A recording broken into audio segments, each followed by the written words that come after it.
So this week's Torah portion is Parashat Shemot.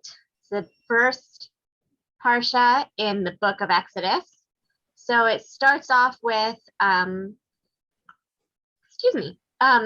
reminder, I guess, so to speak, that everyone from the previous parsha is dead. And it tells us that a new Pharaoh arose who did not know Joseph, and he was nervous about how prolific the Israelites were, and so he contrives to keep them in their place by putting them under difficult labor, slave labor.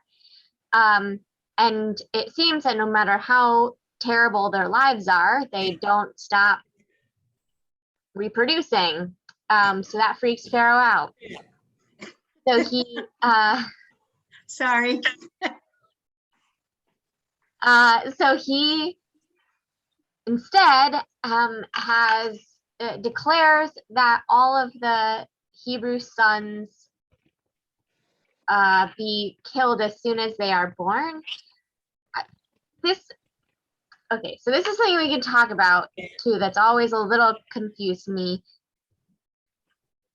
He wants the midwives to kill the boys as they are being delivered. He's not concerned necessarily, or I shouldn't say he's not concerned. He doesn't ask for any kind of herbal remedies to force sterilize the Hebrew women or force miscarriage the babies. And he kind of accepts as an excuse when the midwives say the babies are born too fast and they're like already nursing by the time we get to the women. So like there's only a very narrow window in which it's acceptable to kill these babies. Like they have to already be in the process of being born, but they can't be too alive yet. Like not really clear on Pharaoh's parameters here, but those are his parameters. And the midwives are able to kind of skirt around his very narrow view there by just saying like, the babies are already healthy by the time we get there. There's nothing we can do. So instead, then Pharaoh just commands the Egyptians to cast all the male babies they can find into the Nile. And of course, Moses' mother saves him from this fate by putting him in a waterproofed basket, or the word in Hebrew is actually the same word, Tevet, as Noah's Ark. It's an ark. Obviously, it's a much smaller ark, but it's the same Hebrew word, which I kind of like that. And then the parsha like always surprises me how long it is, because that already feels like a lot, right? We've got the new Pharaoh has risen, the slavery has been imposed, genocidal measures have been undertaken, Moses is saved and set up to be the hero later. Pharaoh's daughter finds Moses's basket in the Nile and rescues him. Miriam, Moses' sister, comes out from the reeds and is like, oh, you have a baby. I just happen to know a woman who just gave birth and doesn't have a baby. So if you need a nursemaid, I know a lady.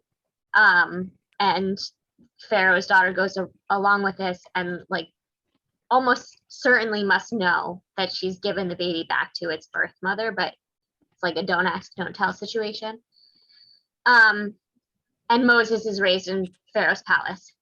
So that feels like Act 1, right? Like that already feels like a lot. But we're only on the third aliyah. We're only about halfway, little less than halfway through the parsha. Then Moses grows up. He goes out and sees an Egyptian beating a Hebrew, so he beats the Egyptian. Later, he comes upon oh wait, is this Midrash? Am I getting ahead of myself? he knows that the deal is done. Oh no, it is in the text. I'm not making that up or not quoting from Midrash. He sees two Hebrews fighting and tries to intervene, and they're like, we already know you're a murderer, so don't talk to us. And he's like, oh no, they know I'm a murderer, and he runs away. I like that scene. So he runs away. He saves Zipporah, or Zipporah's sisters, from some bad dudes at the well in Midian, which is very type scene.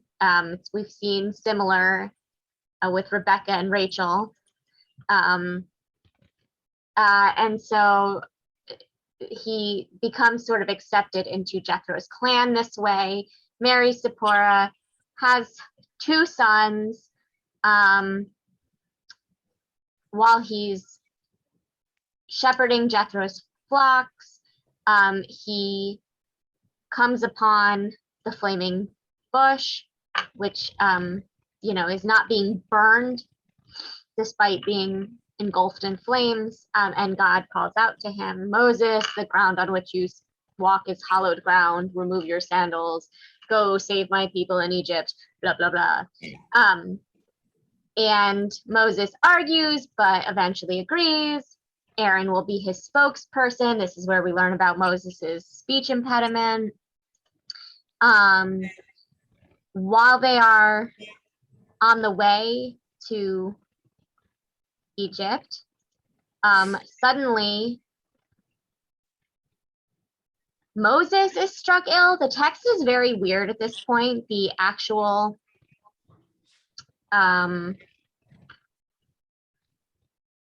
pronouns, I don't know, it gets very vague, but Moses and or his son get very sick and are close to death. Zipporah swoops in and circumcises their son, and that somehow saves them all. Then the illness alleviates with no like direct commentary from God. It's a strange scene. And then eventually they get to Egypt, and the first let my people go happens. So we still have, several weeks of plagues and things as the Exodus further unfolds. But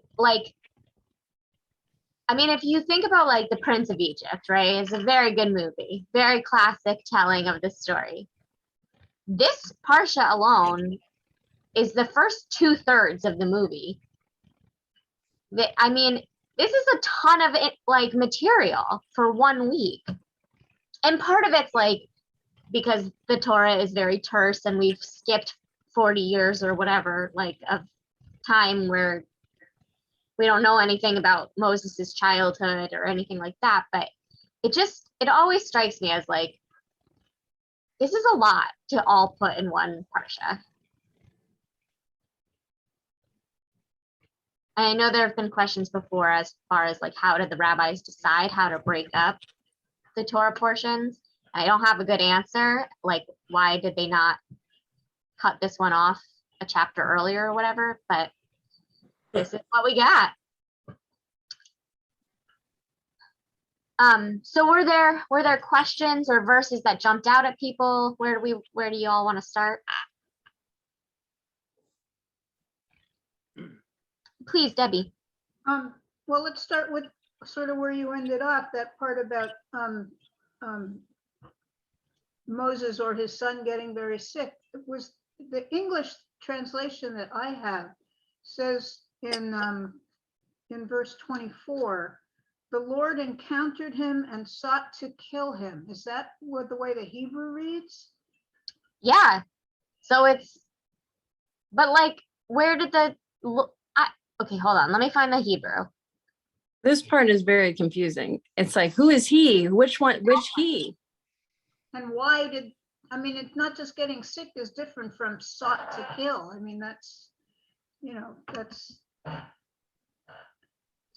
I didn't remember anybody getting sick. It just said, I guess maybe that's my interpretation of what sought to kill men. Or I got that from a midrash that I've assimilated so deeply into my brain that I don't even remember.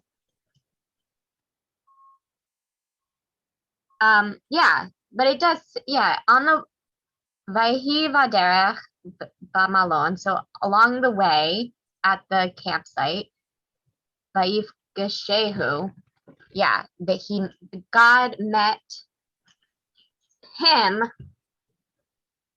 Vayivakesh, and struck him to kill him. Struck him. The hemite is not, it's death. It's not necessarily,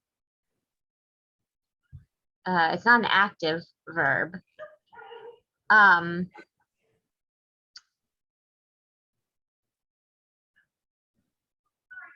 But yeah, I don't know. I find it confusing because, so the verse right before it is God telling Moses to tell Pharaoh that when Pharaoh stiffens his heart and does not let the Israelites go, God will slay Pharaoh's firstborn son.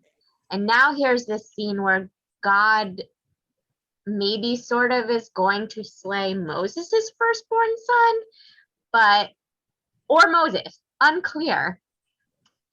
Also, Zipporah took the flint and cut off her son's foreskin and touched his legs with it, saying, "You are truly a bridegroom to me." There are different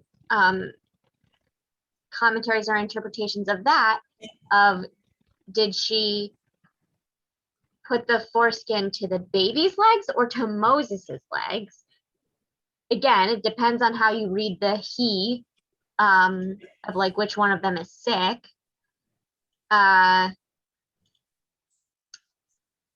Or whatever, which one of them is struck near death. I guess I interpret it as sick because I don't know what else God smiting would look like. Like if there's not a physical, swordsman, what does encounter to kill him look like?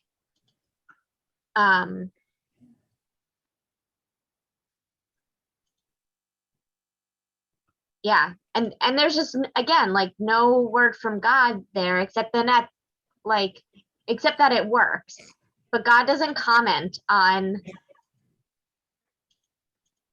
any of this. Doesn't say, "You're right, this is what I wanted, your son wasn't circumcised," doesn't like reprimand them before enacting violence, doesn't like nothing. It's so bizarre to me.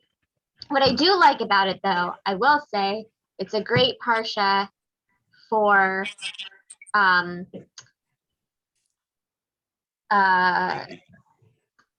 validating patrilineal Jews, because Zipporah's the non-Jewish mother, is the one that makes sure her son is circumcised. It appears to have not crossed Moses's mind at all. And here Zipporah comes and saves the day with it. So, from that perspective, I like this scene. But from like the perspective of trying to figure out what God wants here. How old was the son when he was circumcised? Because wasn't Moses like an old guy by then? Yeah. How old was The son? the son? I think we assume he's still a baby. I guess we don't really know. There must be commentary on it somewhere. Let's see. What does Rashi say? No, Rashi says nothing. Because men can procreate till till they die, I guess. Right. I don't think Moses's age is particularly relevant because, right, like men in the Bible are having babies at 100. So, you Yeah. know, women in the Bible are having babies at 100. So, at 90 anyway. But yeah, the fact that that the mother and baby go with Moses to Egypt, I think is meant to communicate to us that he's still, if not a baby, like he might be more than 8 days old, but he's, you know, not capable of being without his mother. Okay.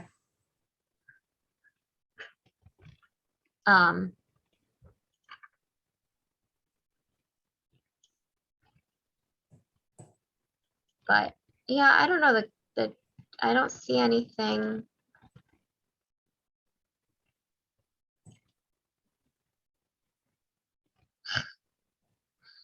JPS says meaning of the Hebrew uncertain. Thanks, JPS.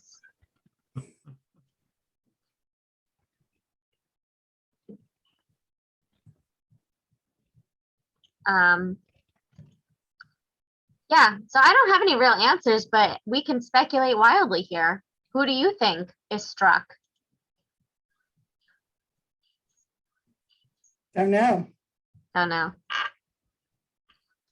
I do like the explanation that Zipporah circumcised her son, but touched Moses' legs with it. That makes more sense when she's talking about being a bridegroom than her own son, although I'm not sure I understand the bridegroom of blood, but maybe that's just a reference to something about being a true bridegroom somehow. But I mean, that part at least makes sense. I'm still not sure about why God sought whoever it was that he sought to kill. I don't understand why he sought to kill, but I understand the bridegroom part more with that pronoun explanation. Yeah. So here's part of what I get stuck on, or besides just the language itself, but as I try to parse it out in my mind in a way that feels like it makes any kind of theological sense. If God, you know, connecting it to the previous verse, that God knows God is going to have to slay all the firstborn sons of Egypt, that perhaps God is striking Moses's firstborn son as though to kill him, to give Moses a sense of that fear and like to understand the gravity of the task that he is about to be like an implement of. But Moses doesn't really react. So I don't know if that works. Like either God tried it and it didn't work, or God did have to strike Moses to kind of communicate the gravity, like make Moses feel like he was about to die to communicate the gravity of the task. But Moses isn't the firstborn son, so then it doesn't connect to the previous verse at all. Well, I do like that, and I mean, maybe Moses was so struck by it that he was struck in shock and actionless. Yeah. Zipporah's motherly love to forge ahead and solve the problem. So that's I like that. Okay, let's go with that then. And then maybe like there you go. And then having to touch Moses too, touch the foreskin to Moses, not only consecrates like you are the bridegroom of blood to me, but also it's touching someone who's in shock is often you have to like ground them and bring them back to their body. So maybe there's something to that. I have to take this call. Talk amongst yourselves for a moment about this parsha.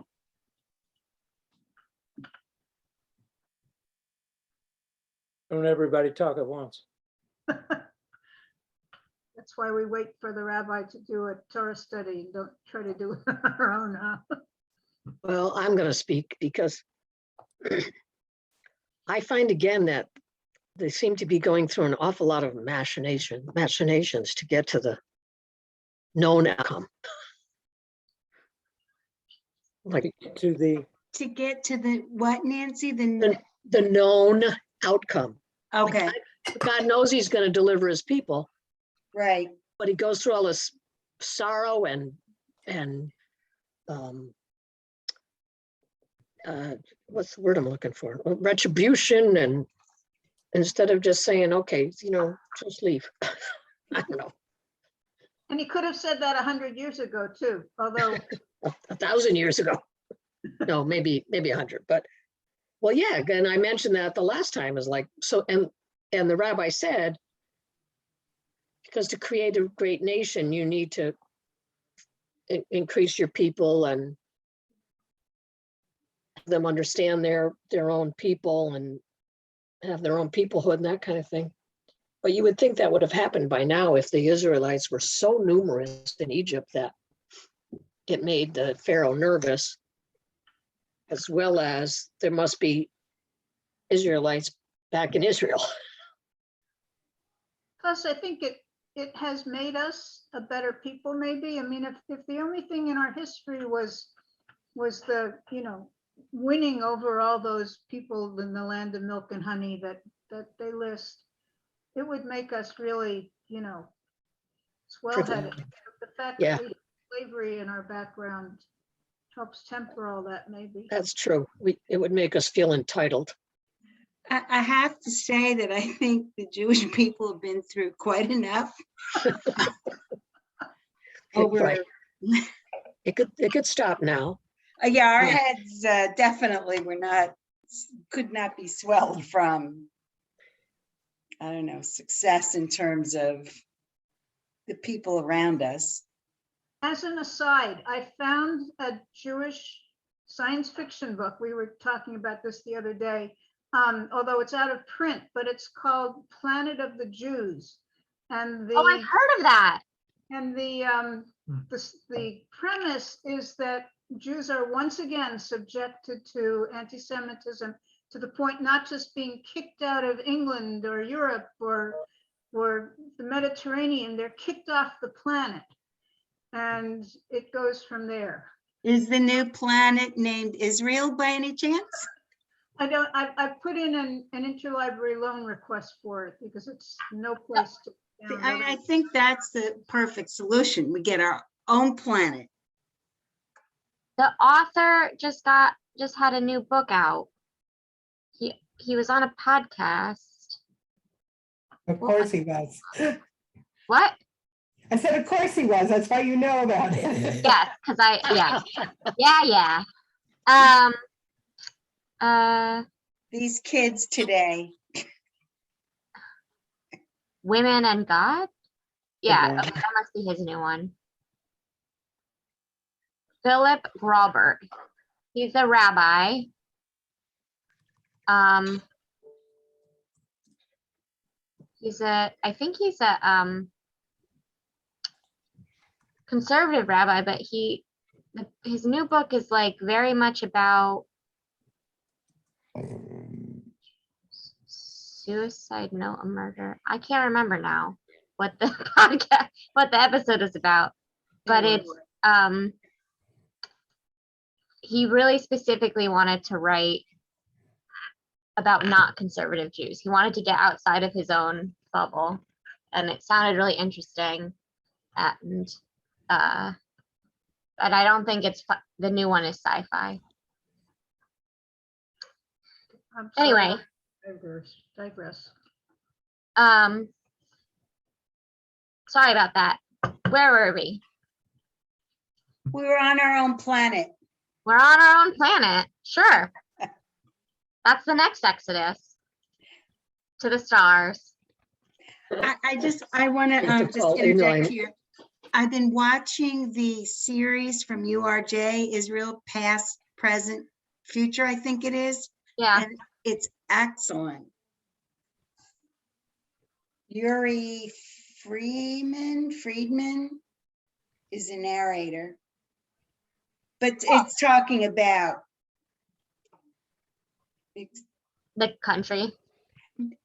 That's what I thought, Rabbi. No, that's what I thought, but it's more about the experience and the psyche of the Jewish people from way back through current. How our experiences formed our Neuroses. epigenetical psyche. How's that? I'm done. That's great. Well, that's a good plug for our Sunday adult eds in January on Jewish humor. Okay. That's really where it all comes from. Jewish humor is very much a product Yes. of Surviving. genetic psyche. Yeah. Yes, survival. Yep. Yeah, I'm reading Jewish Comedy, A Serious History by Jeremy Dauber, who also wrote What We Talk About When We Talk About Anne Frank. He's a very interesting dude. Oh, and The Worlds of Shalom Aleichem. I have that one too. Okay, anyway, a good author. While you were on the phone, Nancy brought up the big question of the portion. Okay. Why so much tsuris? Why not just snap God's fingers and let everybody go instead of causing all that grief to? Yeah, that's a good question. And it's one, obviously, that the rabbis have wrestled with. I know Juliet, who will probably watch our recording later, so everybody say hi. Julia. Hi, Juliet. She has asked me multiple times before about, God says in this parsha, I will harden Pharaoh's heart. And like this, until I have to slay all the firstborn sons of Egypt. Like, why do that? Even with all of the other tsuris, even with the business with Pharaoh or with Moses having to convince him, and the firstborn, or not the firstborn, the male babies of the Israelites in Egypt, and all of the regular stuff of just normal human horrors that we inflict on each other. If God is going to intercede and send Moses to say, let my people go, then let Pharaoh say yes, however many times it takes to convince Pharaoh naturally. And it might, this is the same Pharaoh who of his own accord decided to enslave the Jews and throw all of the male babies into the Nile. So maybe frogs aren't going to do it, but maybe the locusts will, or something before the firstborn death. And God says specifically, no, we got to have all 10. And so I don't know what, that is troubling, right? What doesn't kill you makes you stronger. I suppose. Who is that directed to then, though? The slaves or Pharaoh? Because it does kill his family in the end. Members of it. The slaves, the Israelites. Yeah. Right. Is it to show the other worlds, the other peoples of the world, that God favors the Israelites, and you can try to do what you want, but in the end, I'm going to make your life miserable and save them if you don't treat them well. Yeah. Which is a lesson the world never learned, but I mean, and that is sort of the standard. Obviously, there's lots of commentary and midrash and arguments and whatever, because it's a troubling question. Same as, Abraham and Isaac, the sacrifice, right? There's these pieces of our text that are very troubling, but then they make for the richest conversation pieces. And so, but among all of the various responses, the most common or the sort of connecting theme between the variations does tend to be to show the Israelites God's power, to remind the Israelites of why they are in this special covenant and why they should follow God despite what people around them might be doing. Because as the plagues are coming about, the Israelites don't suffer from any of it. The plagues don't reach them. Given the lack of like news, I've always been a little unclear on how well they could see the effects in Egypt proper from Goshen, but somehow like that's part of it, is that they can see these things happening to the Egyptians on their behalf and they are safe. And then secondarily also to show to the Egyptians and to the whole world, whoever else, again, who can see this without mass communication, but that God is powerful. God has a special relationship with the Israelites and to those who listen to God. There later in Exodus, one of the many times God is very angry at the Israelites and wants to just like let the earth swallow them whole or whatever. Moses is like, you just showed the world how powerful you are for their sake. Like you just rescued them from human terror, and now you're gonna let them die in the wilderness. Like, then who's gonna praise you? What did you do all that Exodus stuff for if you're just gonna let them die in the wilderness now? And that convinces God to be merciful. So that works. It also reminds me, to your point, Mom, of that the world didn't learn it very well, learn that lesson. In the first chapter of Jewish comedy, A Serious History, there's a joke that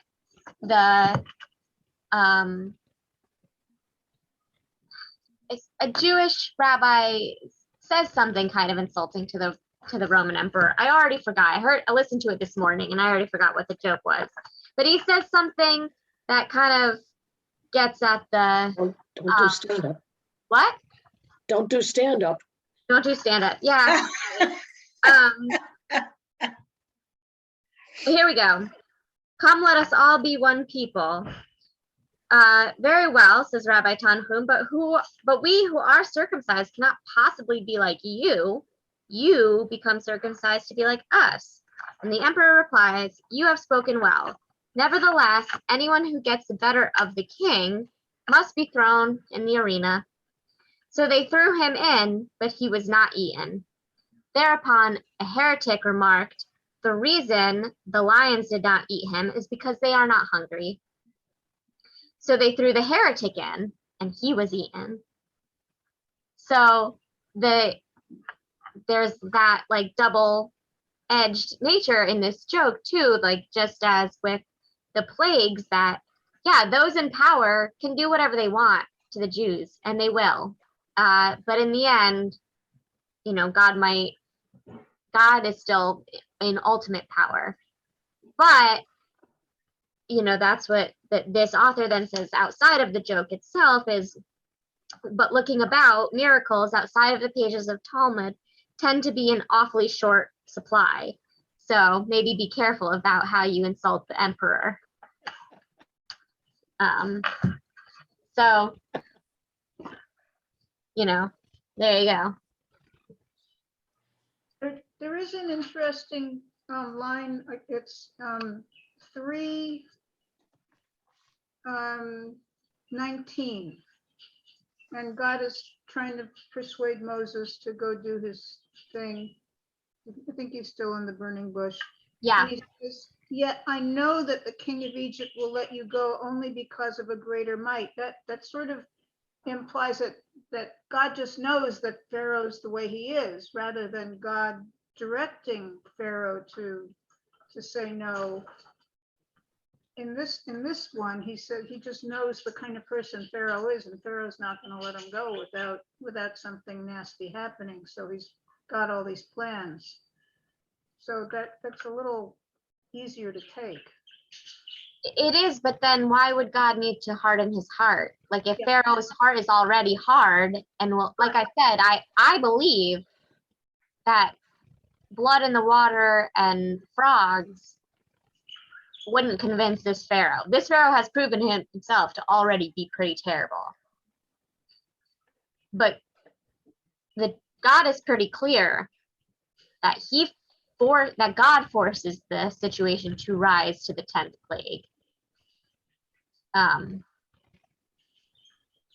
So, and I don't know, I mean, given that the Pharaoh is pretty terrible on his own, like, is that just like collective punishment? Has he reaped what he sowed? I don't know that I necessarily believe in that as justice either, but maybe like tough noogies. I don't know.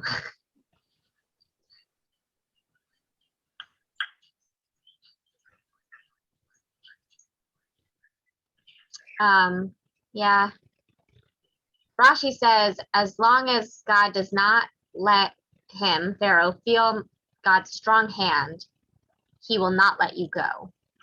So I understand the purpose of the, like, forewarning Moses that this is not going to be an easy task. That's how I read that as. It's like, you know. But then he describes what he's going to do as wonders, which they are, but that kind of makes it sound like Wonderful. something, yes, or that good things are going to happen to the Jews, not these awful things are going to happen to the Egyptians. Well, it might feel like a good thing for the Jews who have watched their sons die. Yeah. Or, I don't know. No. Terry says no. Yeah, as soon as I said it, then I thought about like the parents circle in Israel Palestine, right? That like actually having your children die brings people together more than feels like vengeance often. So, oh well.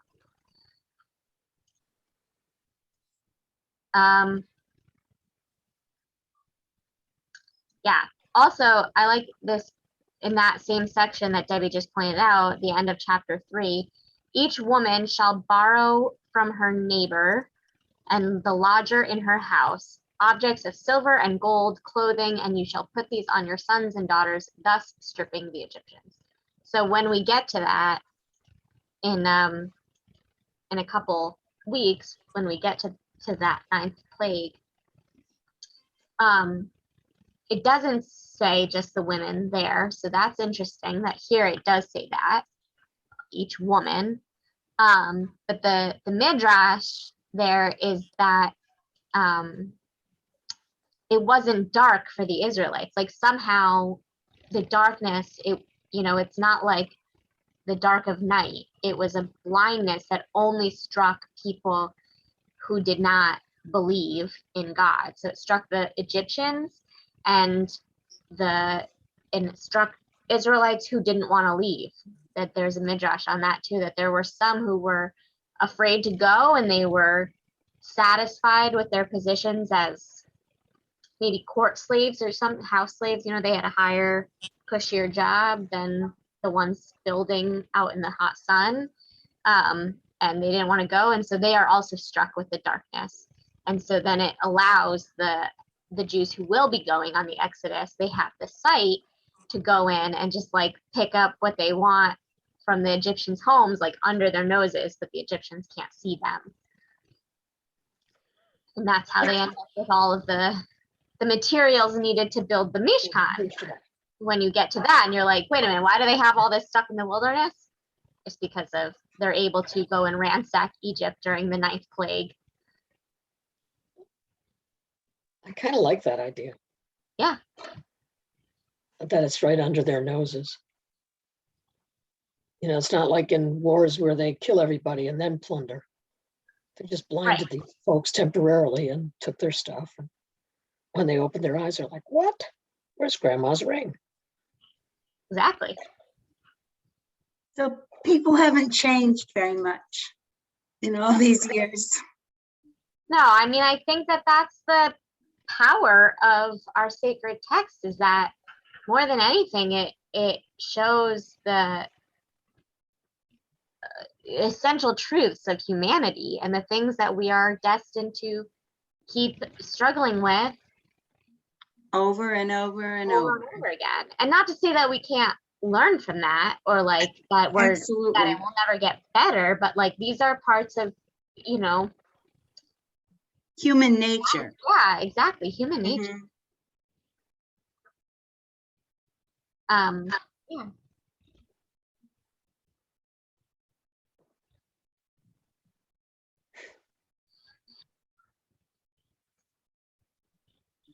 There's a book called Dual Discovery, in which a man who lives in, he lives with a Egyptian family. He grows up as an Egyptian, and he discovers that he's an Israelite because when the plagues hit, he's not affected. And so that piece of the midrash about how it doesn't reach the Israelites gets utilized in that way. It's a fun book. It's not very well written, although to be fair, it is translated from Hebrew, so I don't know. It might read much better in Hebrew, but I have not. What's the name of it? Dual Discovery.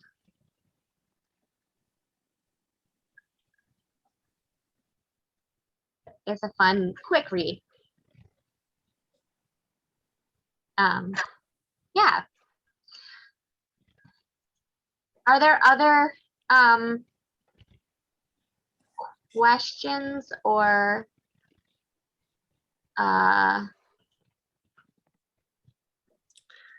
things to yeah, David, go ahead. One trivial one. I was confused. Is Moses's father-in-law Ruel, or is it Jethro? Or is it both, that they're both names refer to the same person, like Jacob and Israel?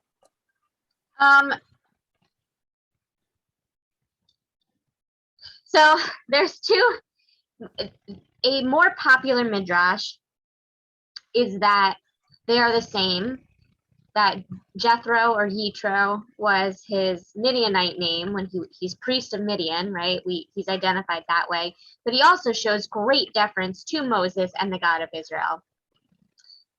Especially, again, like 3 or 4 weeks from now in Parashat Mishpatim. No, sorry, Parashat Yitro. Because that's his name. Anyway, when he helps Moses learn how to delegate and like be a good leader and all of that, and Moses begs him to stay with them, and he's like, nah, I'm gonna go back to Midian. But anyway, so he shows he's a man of God. So that the rabbis say he converted, whatever that means in that time, that he has accepted the God of Israel as his God. So Ruel means friend of God. So it's his conversion name. That's several rabbis concur on that account. There are various in the Talmud and in the Midrash. That's a recurring explanation. There are also there's a more minor explanation that they are different men, because Zipporah, of course, is identified here as a Midianite, and then in Numbers, when Miriam and Aaron are bad mouthing Moses' wife, they refer to her as a Cushite, and so some commentators suggest that maybe Moses had 2 wives, and Ruel is the Cushite's father, but we don't. Oh, okay. That doesn't super track because we never get her name, or like, I don't know. It doesn't really track. Okay, and my second question is, I had trouble believing that Pharaoh would call in 2 midwives and give them instructions directly. You know, he's got a whole hierarchy of people, and I just couldn't see him talking to 2 Jews of Israelites of any kind, unless it was forced on him. They certainly didn't come to see him. And I just wondered if the actual translation of midwife maybe refers to something more like witch or woman of power, so that he's summoning these two people and says, look, I'm putting into your hands, see that all the Jewish baby boys are killed. That I could swallow, but just to select two midwives, I don't think so. I love that story, or that understanding that like witches, women of power. But no, I mean, lam yaladot. Yellow does not mean a boy. It means birthing. Birthing. Oled is to, so yeah, I mean, midwife, it's pretty direct.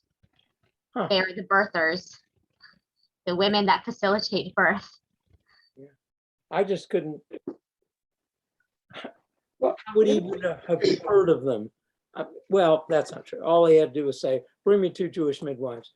Well, Like, so there's yeah. also, I just couldn't see why he would personally be involved. Well, midwives would have been at a higher level of respect, wouldn't they, back then, than they maybe are now, where they're seen as sort of doctors. Women of Maybe. power. That's a point I hadn't considered. I mean, obviously, if they had the power of, say, birthing live babies or killing live babies, they had a lot of power. yeah, but I think it still was very seen as like women's work. Like I think a lot of men never interacted with the midwives. They were like, you can go straight into the red tent and deal with that over there. So I'm not sure. There are commentaries that suggest, excuse me, that Shifra and Pua are not necessarily Hebrews themselves, that they are the midwives to the Hebrews. So I don't know if that makes a difference to you, that he would call in the like Egyptian servants that are assigned specifically to overseeing and controlling the birth rate of the Hebrews. Maybe. I hate to be rude, but somebody's just knocked on the door and I'm Okay. at home. Randy, you look like a couple times I've kind of caught you like you're starting to say something and you're not sure and somebody else jumps in first, or. Yeah, so we're kind of in the area where I was thinking, so in chapter 2, verse 2, I find there's evidence that women should have 3 months of paid family medical leave because Moses's mother kept him for 3 months. Yeah, I like it. I think that's a great reading. That's a good use of that verse. Get those. Maybe the far right would go for it if they see it comes right from the Bible. I was just Yeah. thinking that you could convince the far right with the biblical. Yeah, I'm gonna Exactly. try. You just have to find it in the New Testament. Uh-huh. The King Convince James them. Version. No, they'll just say women should just stay home. And they That's also been should get that's been the point, the problem all along is this business of getting paid or not. Right. I was gonna Yeah. say, and they, oh, you said paid 3 months, because she gets paid wages too. Right. There you go. Naturally. Send that to, what is the No mansion. Reform Political, To the Religious Action Center. thank you, right, yes. Yeah. I'm sure they have something about paid family leave I on would think their so. account somewhere. So that would be a good verse to use. Yeah, Yeah. I agree. And I didn't think about that before. The other times I've heard male rabbis point that out. She hid him for 3 months. Like, can you imagine trying to hide a baby for 3 months and like not let anyone know you have a newborn in your house? How hard that would, they focus on like the external, right?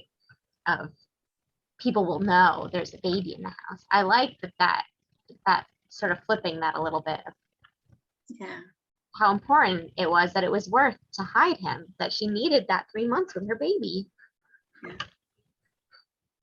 That's so funny. I only ever read it as like, of course this baby's staying with its mother for 3 months. There's no other way about it. Yeah.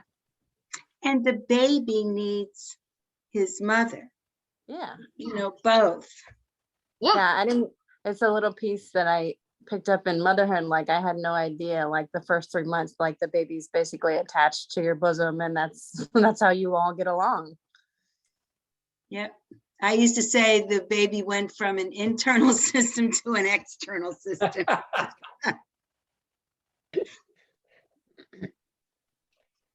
Okay, I just found one more thing. I know we're running out of time. Okay. What you got? Chapter 2, verse 23. A long time after that, the king of Egypt died. God heard their moaning, and God remembered his covenant with Abraham and Isaac and Jacob. God looked upon the Israelites and took notice of them. Yeah. What was God doing other than? That is my eternal question here. So there is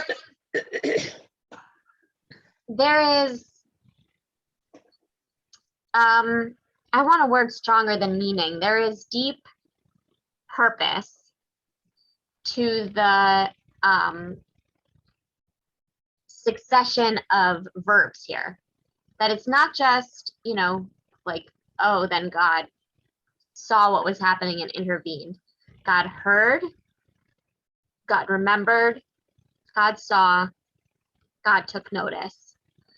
And that, then those things are laid out in the Haggadah, that then they are connected with the 4 promises, right? That the four initial verbs, steps, then correlate to God freed the Israelites, God led them out of Egypt, God made the covenant at Sinai, and God promised to be their God for all time and to be their protector for all time.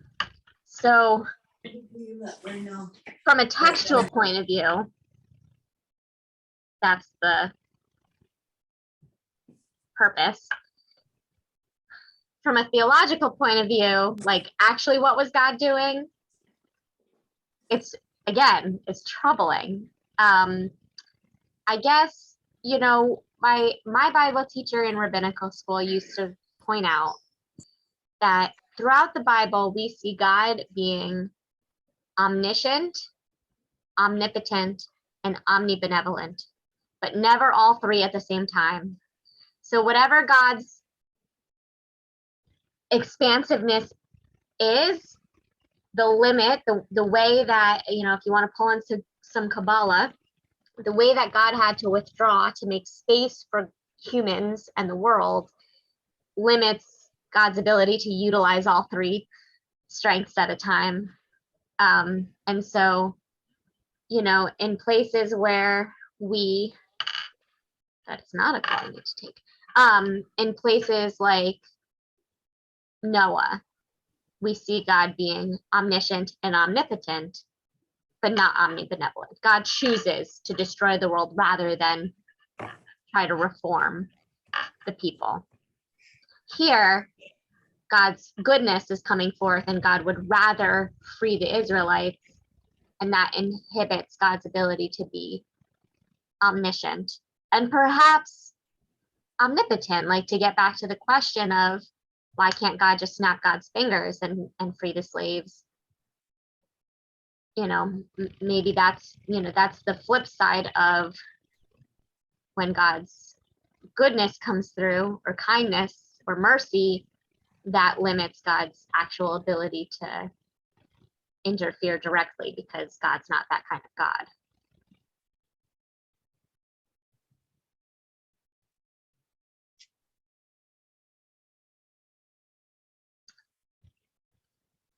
So, Well, he's not just hanging out thinking about what I can do to people who don't treat my Israelites nice. presumably not.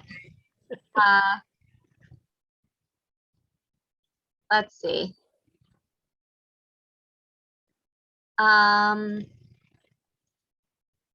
I mean, okay, so who was I just looking at? Ibn Ezra says the meaning of "and God remembered" is that the time for redemption had come. So to that point too, that keeps it, I guess, sort of in universe rather than my more modern view of God, perhaps, of God's inability to really be omnipotent or omniscient. That, if you recall, God did tell Jacob that his ancestors would be enslaved. So it's not like God didn't know or like forgot about the Israelites there, but it's more like, you have an appointment later and you're doing something else and then you're like, oh, look at the time, I have to go do that thing. And you like remember, but you knew all along you had the thing, but like now it's actually time to go do the thing. That's what Ibn Ezra says. God looked at God's watch and was like, oh, look at the time. Time to free the Israelites.